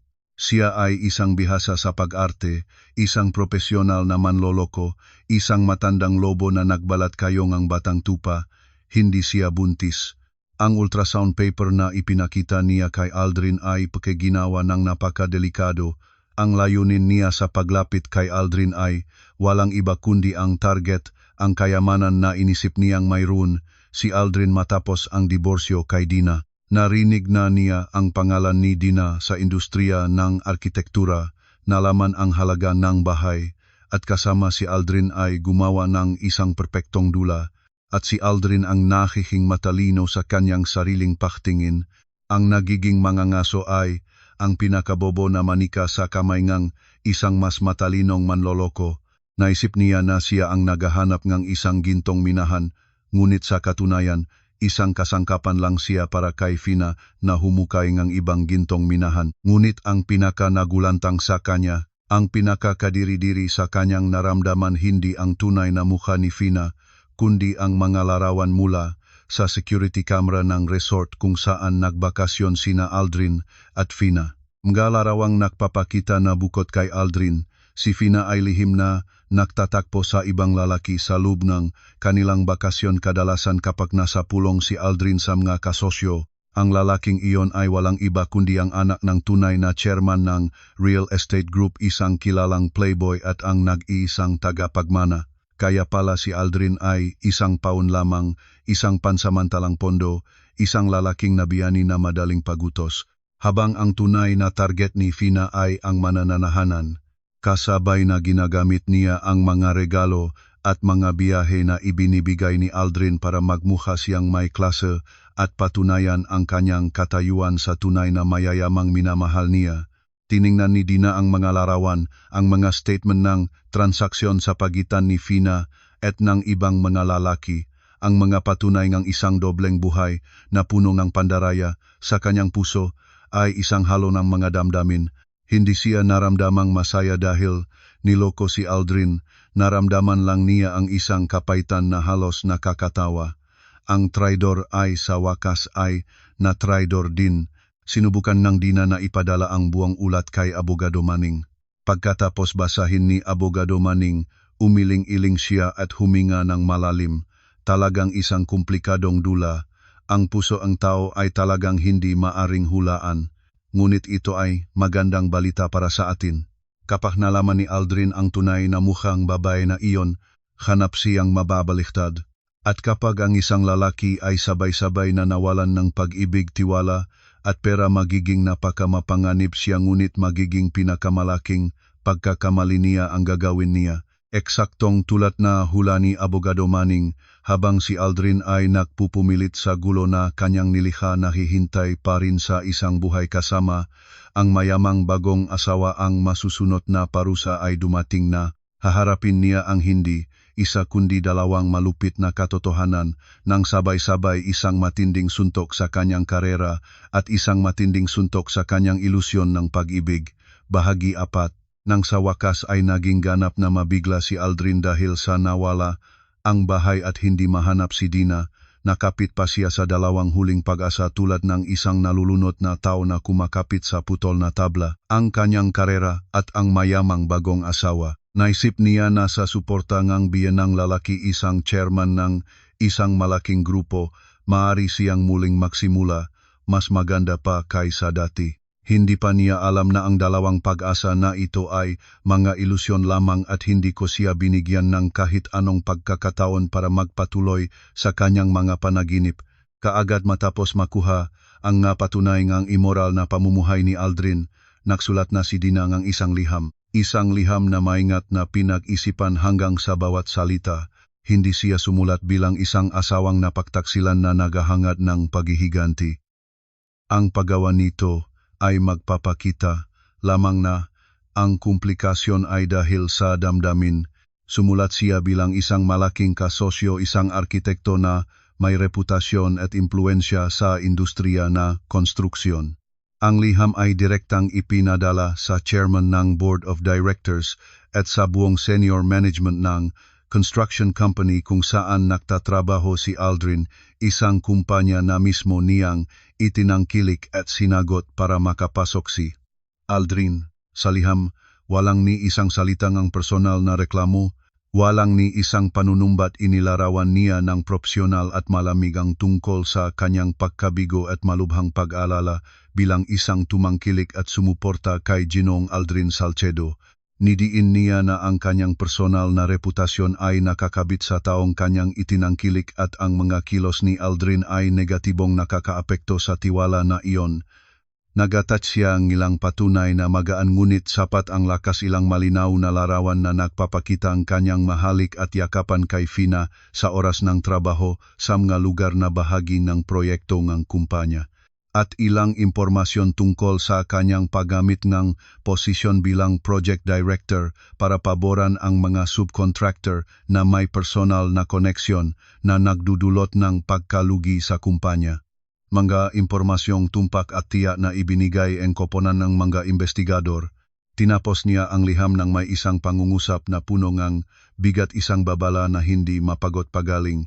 ang isang malaking grupo na palaging pinahahalagahan ang reputasyon at integridad ay tiyak na hindi makikiabot sa isang senior na empleyado na may komplikadong personal na buhay at malulubhang isyu sa profesional na etika.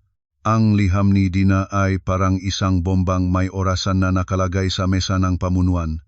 Ang kumpanya ni Aldrin ay isang dayuhang malaking grupo kung saan ang kultura ng kumpanya, transparency, at imahe ng mga empleyado lalo na ang nasa antas ng pamamahala ay pangunahing inuna.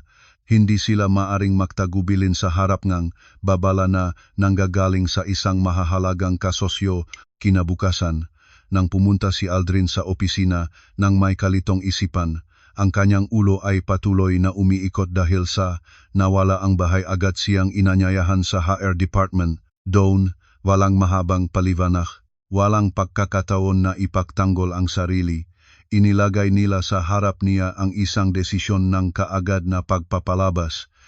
Ang dahilan sa dokumento, malubhang paglabag sa Code of Ethics ng kumpanya makilos na negatibong nakakaapekto sa imahe at reputasyon ng grupo.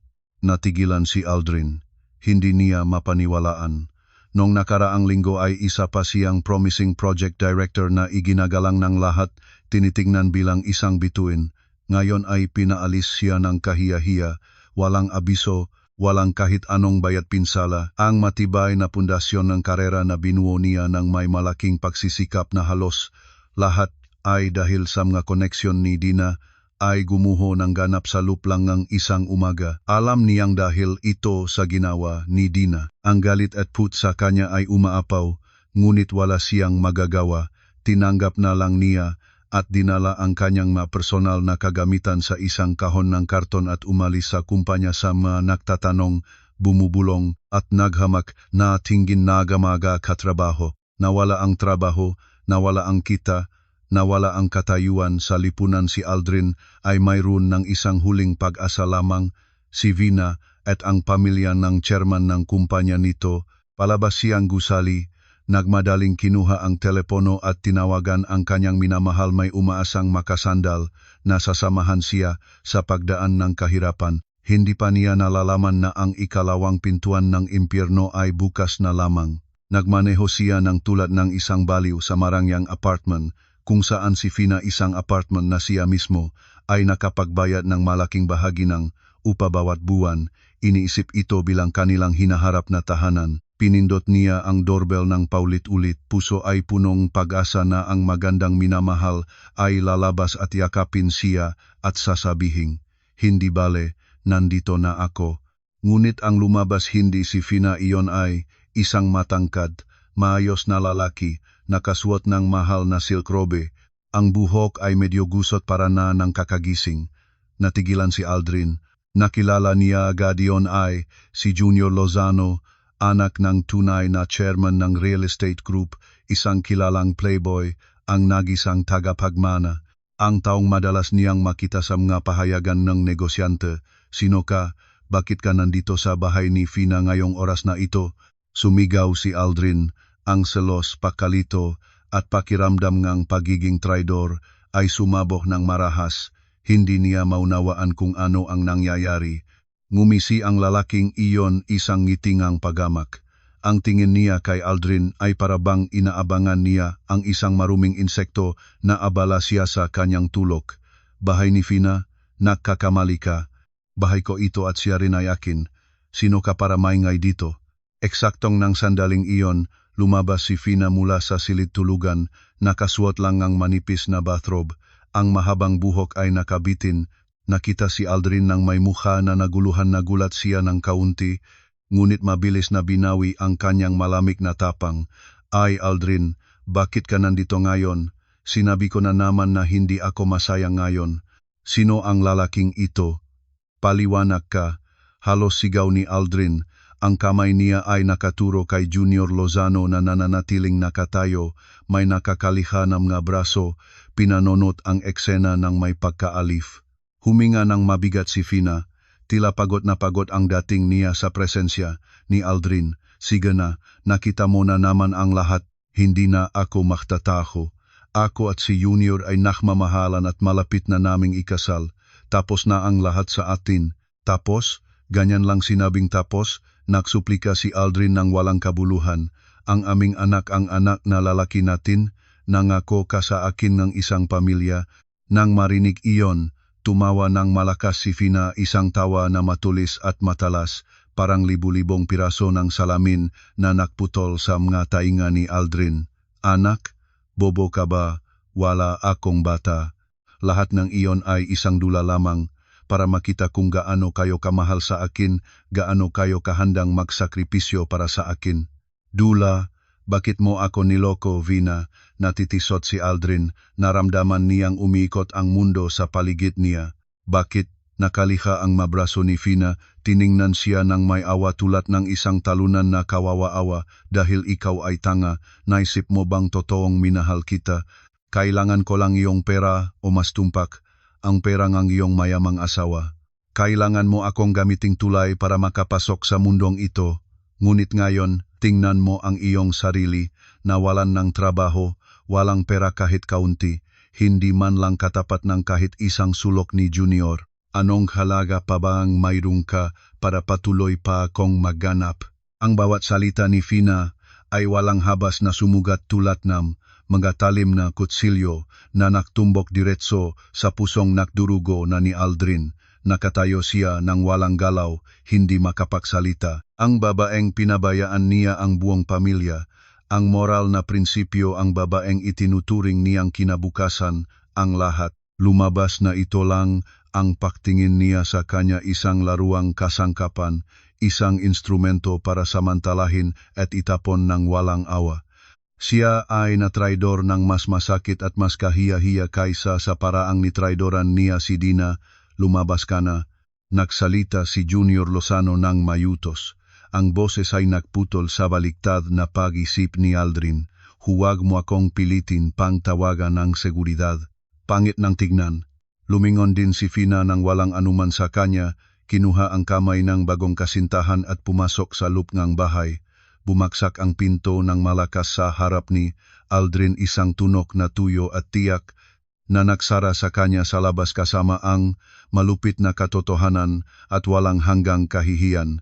Nawala niya ang lahat, asawa, anak, bahay, trabaho, at ngayon ay ang kanyang minamahal din. Naging tunay na walang-wala, isang birlang nga tao. Natitisot siyang humakbang palayo, hindi alam kung saan pupunta. Ang bangungot ay hindi pa titigil. Isang huling matinding suntok, isang utang mula sa langit, ay naghihintay pa sa kanya sa harap. Matapos ang pag-abandona NG Carrera at minamahal, si Aldrin ay mayroon ng nag-isang lugar para bumalik sa mundo, isang lugar na hindi niya kailanman naisip na babalikan sa ganitong kahabag-habag na kondisyon. Ang lumang apartment ni Aling Cora sa isang mataong suburb ng lungsod. Bumalik siya nang may husot na hitsura, maraming araw na balbas. Ang mahal na damit na suot niya ay nangkusot at puno na alikabok na kalsada. Nakita ni Aling Cora ang kanyang gintong anak na lalaki, ang taong laging ipinagmamalaki niya ngayon ay bumalik tulad ng isang pulubi. Naramdaman ng babay ang halo ng awa at galit. Diyos ko, bakit kaganyan ang hitsura?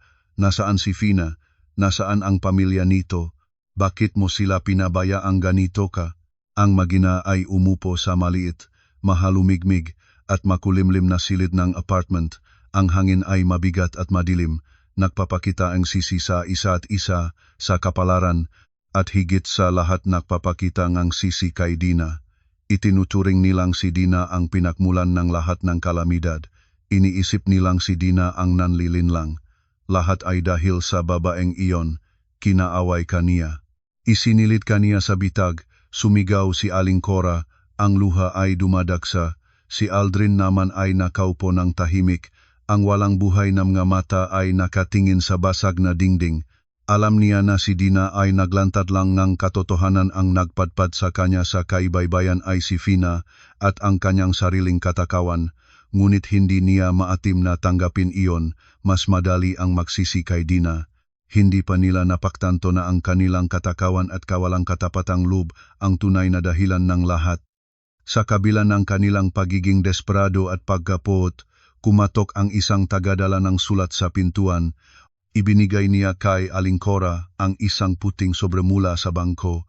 Binuksan ito ngang babae ng may manipis na pag-asa.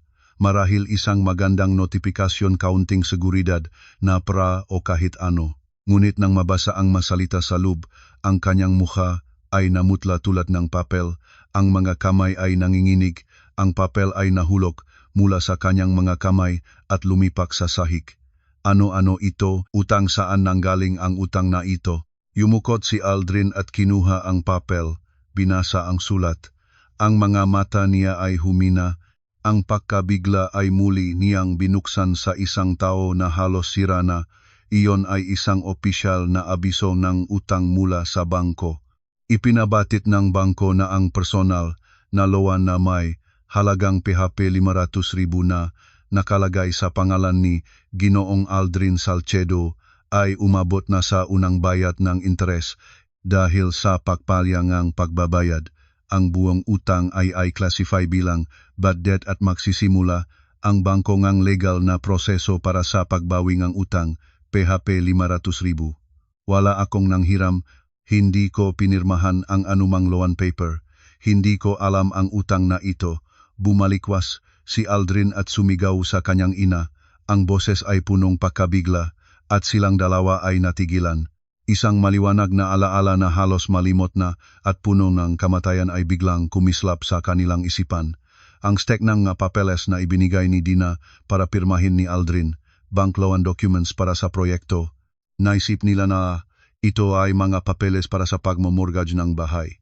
Ngunit hindi sa loob ng matalinong bitak na iyon, hindi lang isang kontrata sa pagbebenta ng bahay ang itinago ni Dina. Itinago niya rin ang isang set ng personal loan documents sa pangalan mismo ni Aldrin. Sa magandang credit history at reputasyon na itinayo, pera at koneksyon ni Dina, madali itong na-approve na bangko. At ang pera kaagad na kinuha ni Dina matapos may bigay ng bangko, inilipat sa ibang account at nawala ng walang bakas. Hindi ninakaw ni Dina ang pera ni Aldrin, simpleng kinuha niya ang isang maliit na bahagi kumpara sa kung gaano kalaki ang utang ni Aldrin sa kanya sa loob ng maraming taon. Utang ng pagsisikap, utang ng damdamin, utang ng sakripisyo. Itinuturing niya ito bilang bayad para sa kanyang nabawas na kabataan, bilang sustento para sa anak na hindi ni minsan kusang ibinigay ni Aldrin, bilang halaga ng pagbabayad ni Aldrin para sa kanyang katangahan at katakawan. Ang pagkabigla na ito ang huling suntok na nagulong lahat ng natirang pag-asa ng Magina. Hindi lang sila walang-wala, hindi lang sila napagtawanan ng lahat, ngayon ay gumagalog pa sila sa ilalim ng napakalaking utang na bumagsak mula sa langit. Walang bahay, walang trabaho, walang pera, at may utang pa sa ibabaw. Ang kanilang kinabukasan ay isang matitiyak na kadiliman na walang labasan. Umupo si Aldrin sa malamig na sahig ng apartment, nagsimulang tumawa, isang tawang baliw, pangit, isang tawang mas masaklap pa sa iyak. Tumatawa siya sa kanyang sariling katangahan, tumatawa sa pagguhong isang perpektong plano, tumatawa sa parusa na tinatanggap niya. Natalo siya, natalo ng ganap.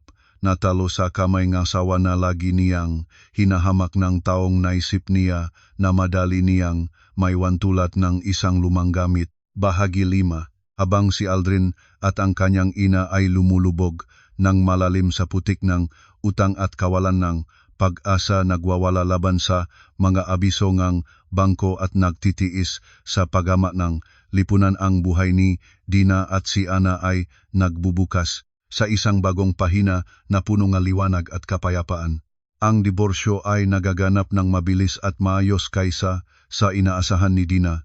Sa lahat ng mga patunay na hindi maaring itanggi na inilabas ni Abogado Manning mula sa pangangaliwa, pagtatangkang agawin ang ari-arian hanggang sa kawalan ng responsibilidad sa anak, ang panik ni Aldrin ay walang kahit isang argumento para makontra. Siya at ang kanyang abogado ay nakaupo ng tahimik, nakaanino ang mukha. Nakpasya ang korte, si Dina ay binigyan ng ganap na karapatang alagaan at pangalagaan si Ana. Si Aldrin na isang walang responsibilidad na ama at nakaharap sa iba pang legal na problemang ibinigay ng sarili niyang manggawain ay ganap na nawalan ng karapatang mag-alaga. Maari lamang siyang bumisita sa anak ayon sa mahigpit na iskediul na itinakda ng korte at sa ilalim ng pagmamasid. Ngunit alam ni Dina na sa pagkatao ni Aldrin, hindi niya kailanman gagawin iyon. Para sa kanya, ang anak ay isang kasangkapan lamang. Kapag ang kasangkapan ay wala ng halaga, itatatapon niya ito ng walang pagpapahalaga. Kaagad na natanggap ang opisyal na desisyon ng korte, niyakap ni Dina ang kanyang anak na babae. Ang luhang kasiyahan ay dumulo sa kanyang mapisngi. Sa huli, si Ana ay ganap at legal na pag-aari na niya ng buo. Hindi na niya kailangang matakot na isang araw ay mahiwalay siya mula sa anak. Hindi na kailangang matakot na ang bata ay maimpluwensyahan ng isang mapanlason na kapaligiran. Ang buhay matapos ang bagyo ay talagang napakapayapa.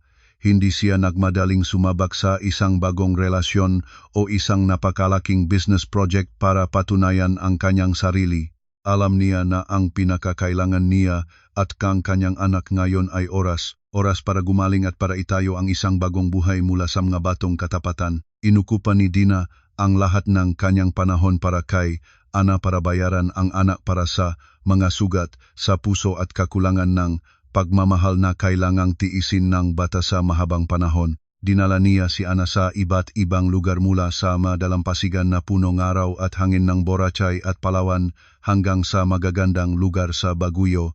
Ang magina ay makasamang nagtuklas ng mundo. Naktayo ngang magagandang alaala na magsasapuno ngang magapuwang ngang magulong nakaraan. Gusto ni Dina na malaman ng kanyang anak na kahit hindi kumpletong pamilya, kahit walang tatay sa tabi, palagi siyang may isang inang nagmamahal sa kanya ng higit sa lahat ng bagay sa mundo. Isang inang sapat na lakas para sabay na maging ama, ina at kaibigan. Bumalik din si Dina sa pinakamalaking pagmamahal niya, ang pagmamahal na pansamantalang iniwanan niya sa loob ng maraming taon, arkitektura. Ngunit sa pagkakataong ito, hindi siya nagtrabaho para sa kahit sinong kumpanya, hindi siyang tumakbo sa mga matabang kontrata. Ginamit niya ang bahaging kanyang para magtayong sariling maliit na design office.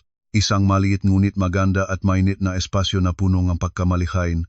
Pinangalanan niya ito nga na Dina, pinagsama ang mga pangalang ng magina. Hindi siya tumanggap ng malalaking commercial project, hindi nagdisenyo nga malamig na gusaling sumasakay sa langit.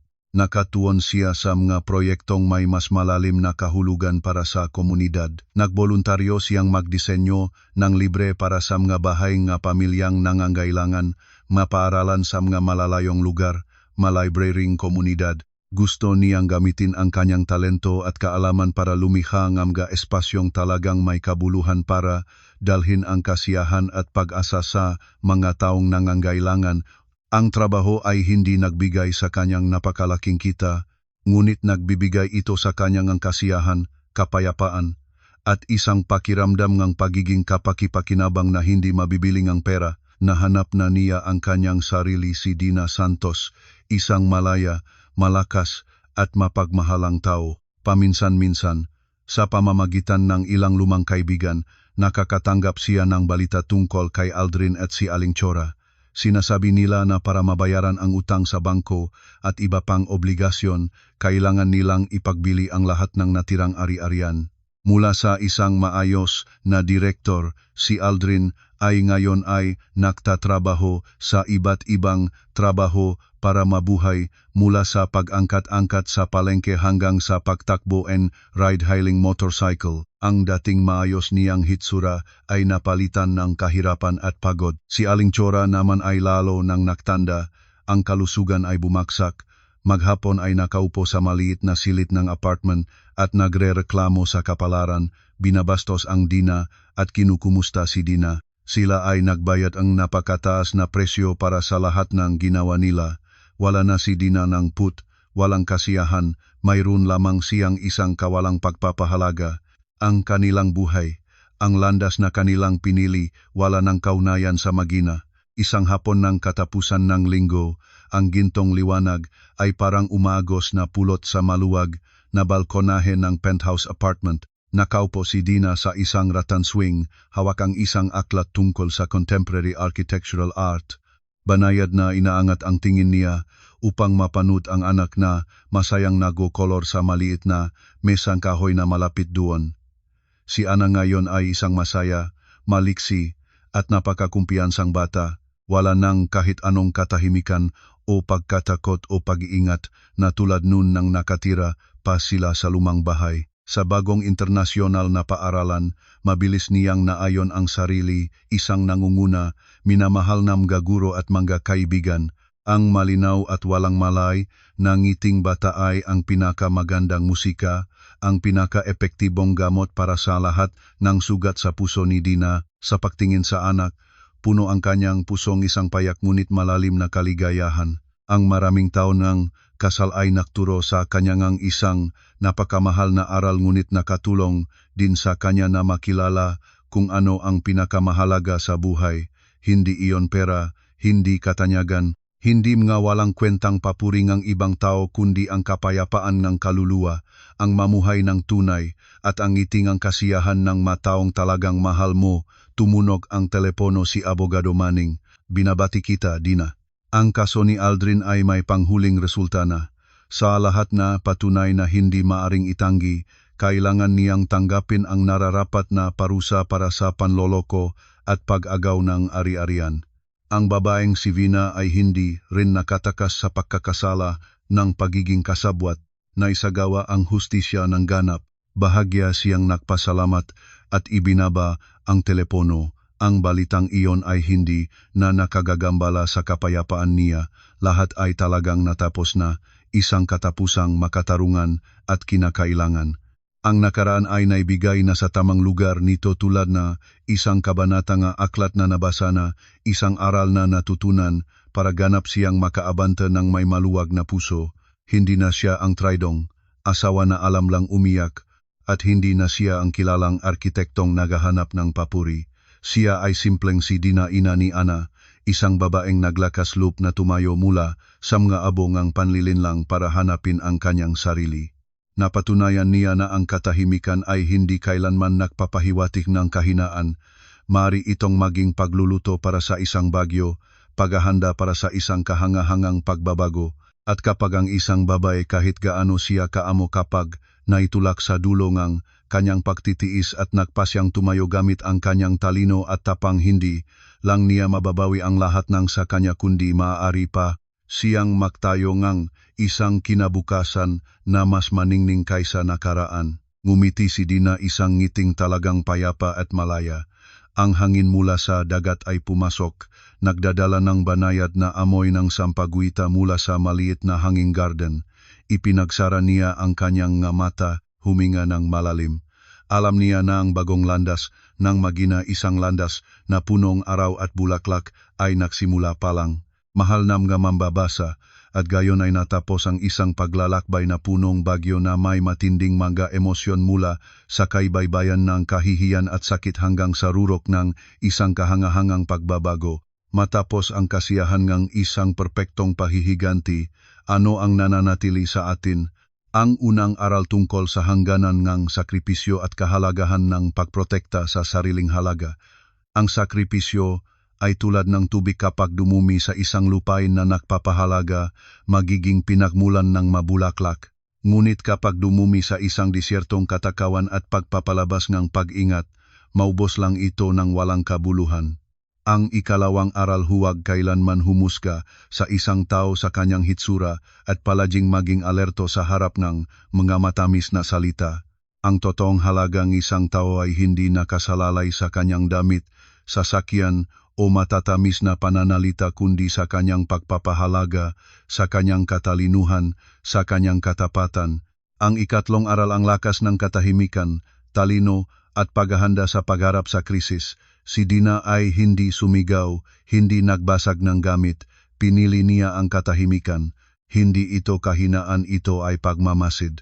Hayaan niyang ilantat ng mga kaaway ang kanilang totoong mukha, habang tahimik niyang ginagawa ang kanyang maingat na plano. At ang pinakamalaking aral, ang kakayahang gawing kapangyarihan ang sakit, ang pagsibol mula sa pagguho. Ang huwaran ni Dina ay isang maliwanag na patunay ng pambihirang lakas ng kababayhan. Kapag ang isang babae ay dinaluhong sa pinakamadilim na bahagi at nagpasyang tumayo gamit ang kanyang isip at tapang, hindi lang niya mababawi ang lahat ng sa kanya kundi maari pa siyang magtayo ng isang mas maliwanag na kinabukasan. Ang kasiyahan ni Dina sa huli ay hindi ang pahanap ng ibang lalaki o isang napakamalaking negosyo para mapatunayan ang kanyang sarili.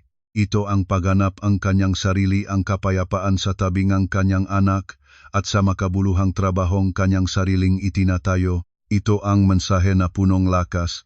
Ang tunay na kasiyahan ay hindi sa pag-asa sa iba kundi ang maging isang matibay na saligan para sa iyong sarili.